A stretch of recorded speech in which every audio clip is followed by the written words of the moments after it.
Good evening and welcome to The Story. I'm Evan Watson in for Pat Doris tonight and this week. Each night of this week, we're diving into one of Oregon's biggest crises, severe mental illness. You might be familiar with our Uncommitted series, where I've reported how Oregon's current system fails to provide mental health treatment to people who need the care. But this week, we're going one step further, and it starts with tonight's big story.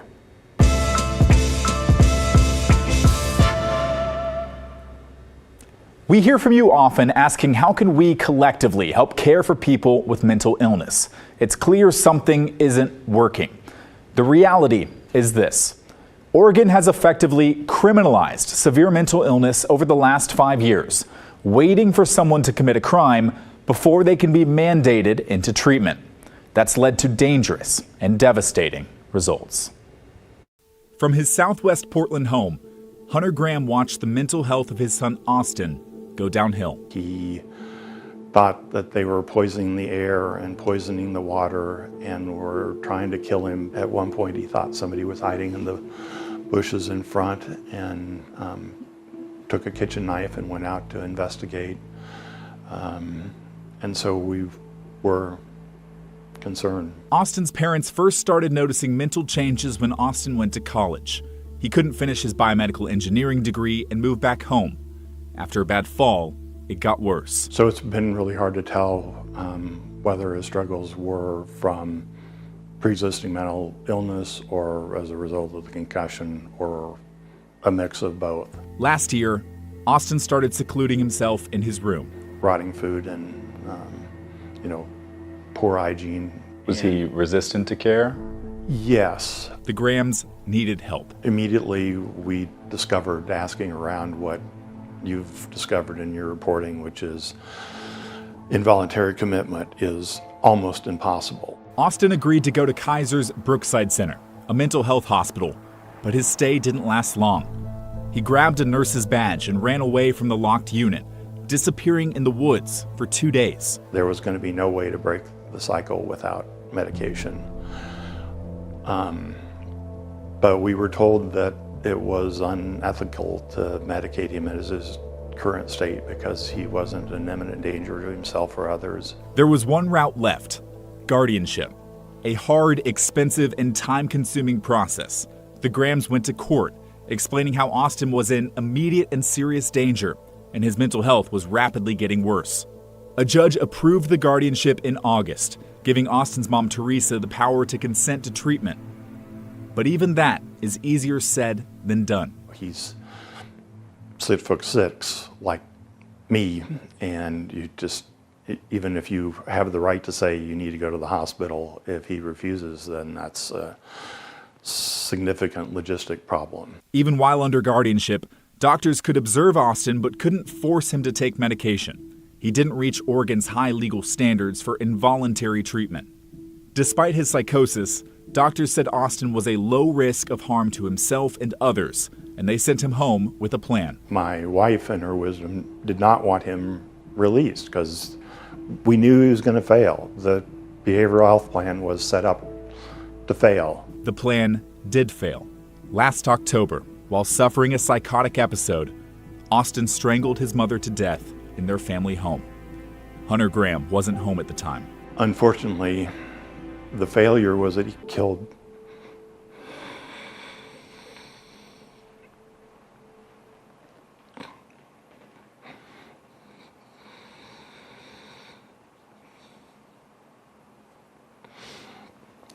her. Initially, police saw no signs of foul play and didn't suspect Austin. 2 weeks later, Hunter was at the hospital with Austin when his son called 911. He called police and confessed. After police arrived, Austin wrote, "I killed my mom and strangled her with my bare hands," on the back of a sheet of paper. Had you been worried about something like that, seeing your son's mental degradation? We were concerned, but also relied on what the hospital evaluation was, that he was a low risk. Teresa and Hunter Graham had been married for 33 years. She was an endocrinologist, a researcher helping people with diabetes and osteoporosis.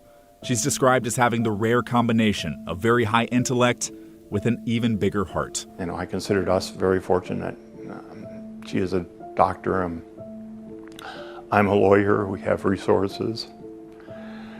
And even with all that, we failed spectacularly. Police arrested Austin. He was charged with murder and is now being held and treated at the Oregon State Hospital after a judge found him mentally unfit for trial. You shouldn't have to commit murder to get mental health care, but that's what our son Austin did to my beautiful wife, Teresa. Hunter visits his son at the state hospital. Heartbreaking visits for many reasons. With treatment, he's much better. I saw him yesterday in Salem, and the problem with being much better is he realizes what's happening and what's going on.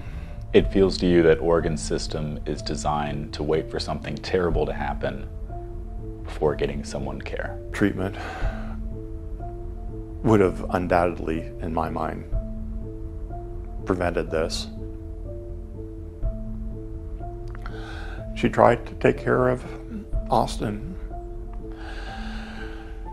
and was still trying up until the end.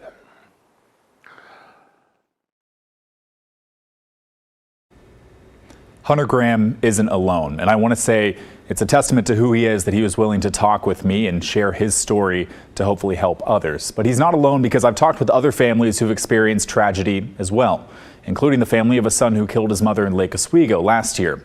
A threshold of imminent danger for involuntary treatment can produce imminent danger. In the meantime, we would love to hear how you feel about this story, or maybe you have an example of how the mental health care system in Oregon failed you or a loved one. Let us know. Email the story at kgw.com or call and leave a voicemail, 503-226-5090. Coming up tomorrow on The Story, part 2 of this series, I'll explain in detail how Oregon has effectively criminalized severe mental illness, what changed to make this worse in the last 5 years alone, and how hospitals are themselves trying to push back. That's tomorrow night, right here at 6:30. And if you missed any of my previous Uncommitted coverage, you can catch up right now on KGW+. That's our free streaming app, available now on Roku, Amazon Fire, and Apple TV. And if that doesn't work for you, we have a new landing page on our website where all of the published Uncommitted stories are featured, and more to come this week. Just head to kgw.com/uncommitted. 2 M's, 2 T's if you're unsure of the spelling. One more time, kgw.com/uncommitted. This morning, the U.S. Supreme Court heard arguments in a case that could dictate the future of the homeless response in Portland and in cities across the country as well. It came out of Grants Pass, Oregon, of all places. The crux of this case rests on the words behind me, whether cities can criminalize people who are sleeping in public spaces, or if that's considered cruel and unusual punishment under the Constitution's 8th Amendment. This morning's arguments lasted for almost 2.5 hours. The justices conceded that addressing homelessness is a complicated issue, don't we know it? But the conservative members expressed doubt whether it is something for the courts to solve. Kyle Aboshi has the story. And it's gone on. Dozens of demonstrators gathered outside the U.S. Supreme Court with signs reading "Housing, not handcuffs," as justices heard arguments in a landmark case on the issue of homelessness. This is about humanity. It's about dignity. It's about all of us. The case centers around Grants Pass. The southern Oregon city tried to block people from sleeping and camping in public spaces, including sidewalks, streets, and city parks. At issue, whether those rules violate constitutional protections against cruel and unusual punishment. The case will decide whether local governments can enforce laws against people sleeping outside when there is no shelter space.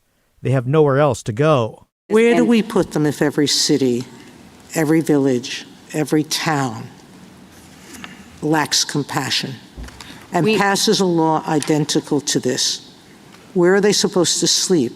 The justices repeatedly conceded that addressing homelessness is a complex policy issue, but some conservative members expressed doubt that a lawsuit was the best way to deal with it. We usually think about whether state law, local law already achieves those purposes so that the federal courts aren't micromanaging homeless policy.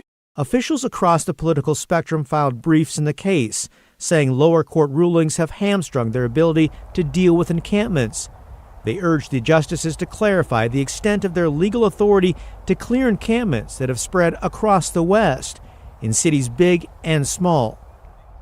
The justices are expected to decide the case by the end of June. In the meantime, many cities, including Portland, continue to explore how to deal with homeless encampments. Later this week, the Portland City Council is expected to discuss 2 different camping ban proposals.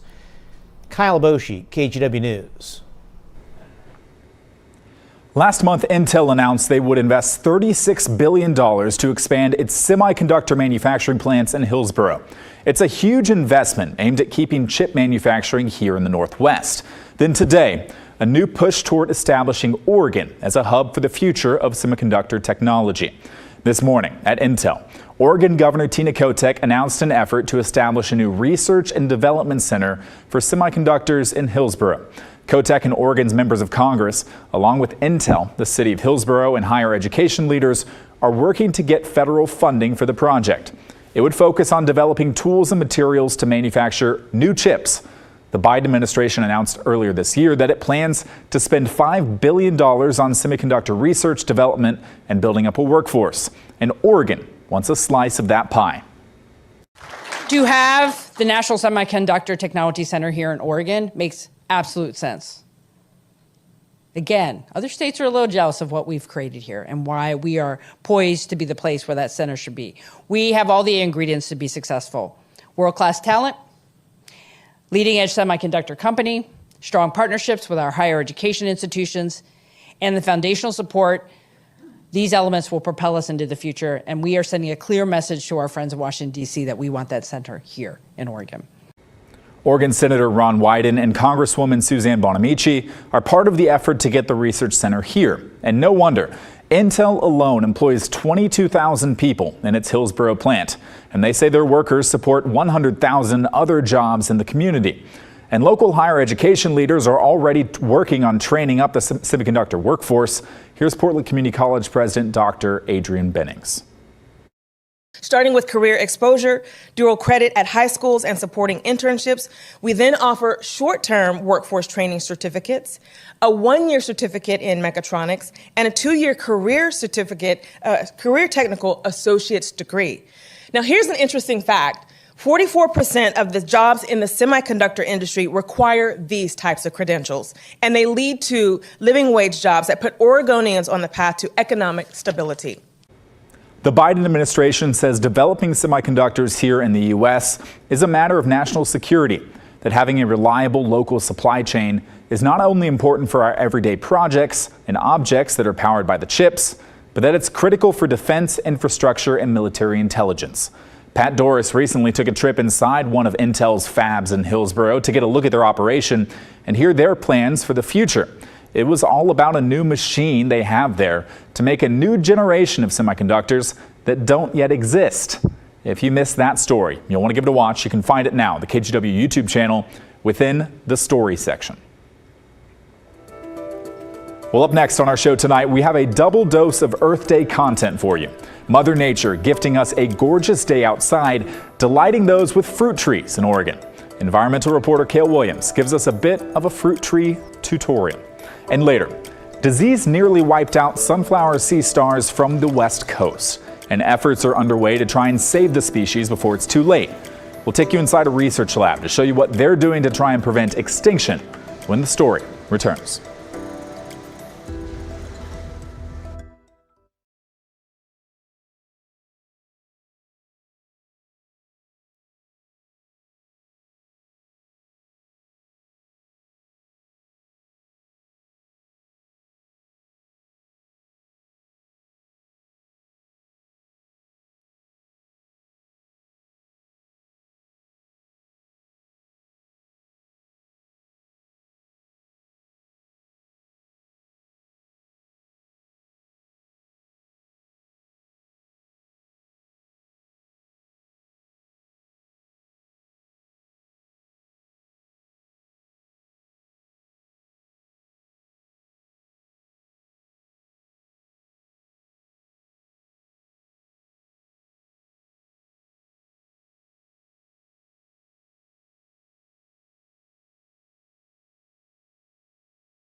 So many of our environmental stories are about problems or issues that need solving. Climate change, plastic pollution, toxic chemicals, you name it. So then we are self-aware about what we do here. So we thought for Earth Day, we'd bring you something sweet instead. Environmental reporter Cale Williams shows us how we can face those climate challenges while also remembering there's joy in fighting for what's important to you.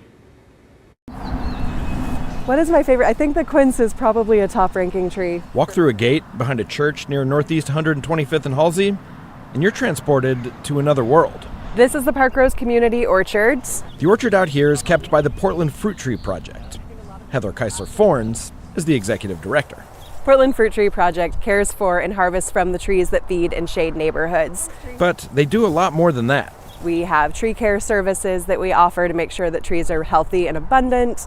We do harvesting services for people who have more fruit than they can reasonably use, and then we share that fruit with community partner organizations. We're just looking. Keisler-Forns gave me a quick fruit tree tutorial. So that's the top of the tree. This is the top of the tree. Okay. Before she showed me around the orchard.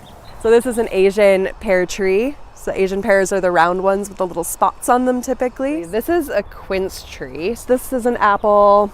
Right here we've got a currant. The nonprofit also works to plant fruits you might not find in your typical grocery store. We really work hard to find trees that will thrive in this environment, but that are also culturally responsive. So like loquats and jujubes and persimmons and things that you don't necessarily find when you go to Safeway to get your groceries. Trees provide shade and clean air, both of which will be increasingly important as climate change continues to shape our future. With fruit trees, though, you get the added benefit of a food source in a part of the city that doesn't have a ton. This area, in addition to being low canopy, is also not necessarily always a food desert, but there aren't a lot of grocery stores out here, and there's not a lot of options for where to get healthy foods. And the Portland Fruit Tree Project has been providing a lot of healthy food. We can get a couple of 1,000 pounds of fruit out of this orchard pretty easily. But for Keisler-Forns, it's about providing more than shade and sustenance. The environmental movement is depressing.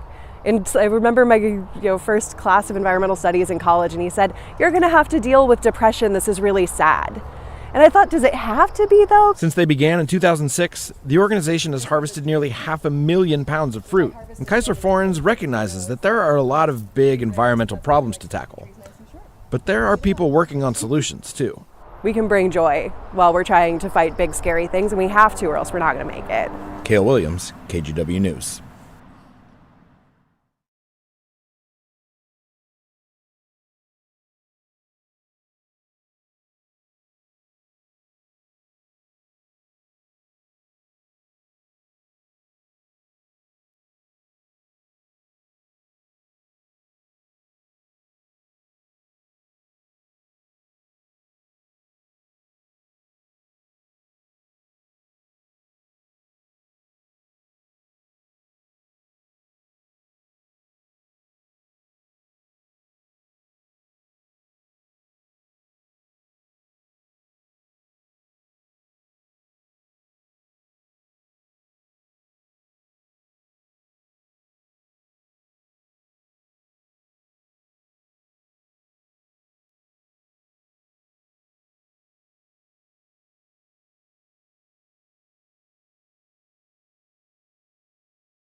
Right now, researchers are working to rebuild the population of sunflower sea stars, a species that used to flourish along the West Coast until disease nearly wiped them out.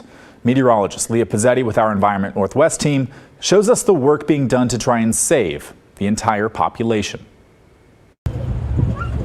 There is one main focus at this University of Washington Friday Harbor Research Lab. So I'm just touching their little arm tips to wake them up. Here, it's all about sea stars. Yes. In this tank are full-grown adults. So these are our wild-caught adult stars that were caught in 2019. Vanessa Valdez is a research assistant here and shows off not just these large adults, but smaller, younger sea stars. They're of varying sizes, and they each come from different genetic crosses. All of these are each creating a lifeline. The reason that we're raising this specific species is because they're endangered.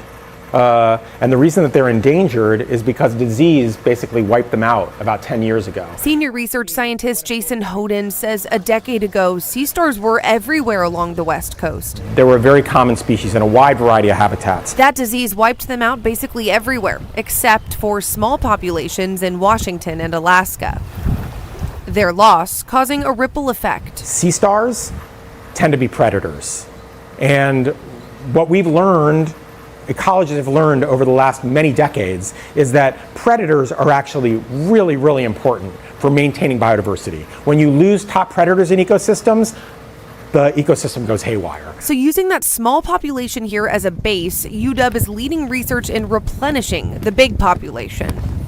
First, in 2019, they caught wild sea stars here in their natural habitat. There are these pilings, and there's a bunch of organisms that grow on the pilings. Then bred them, each year creating a new generation of sea stars. The scientists start with tens of thousands of larvae. We've got these buckets with rotating paddles to keep the larvae flowing around. After a few years, that dwindles to just a couple dozen, simply because they get too big and there's not enough space here. Our sort of eye on the prize, as it were, is to be thinking about the possibility of reintroducing this species into areas like California where they've disappeared. So what we're trying to do on a small scale is sort of give an idea of how one could maybe develop a larger facility in a place like California to raise thousands of these stars for possible release back into the wild. And the larvae they don't have space for in the lab, they release into the sea. Bon voyage! Even though the chance of survival is low, hope they make it. They give them a shot.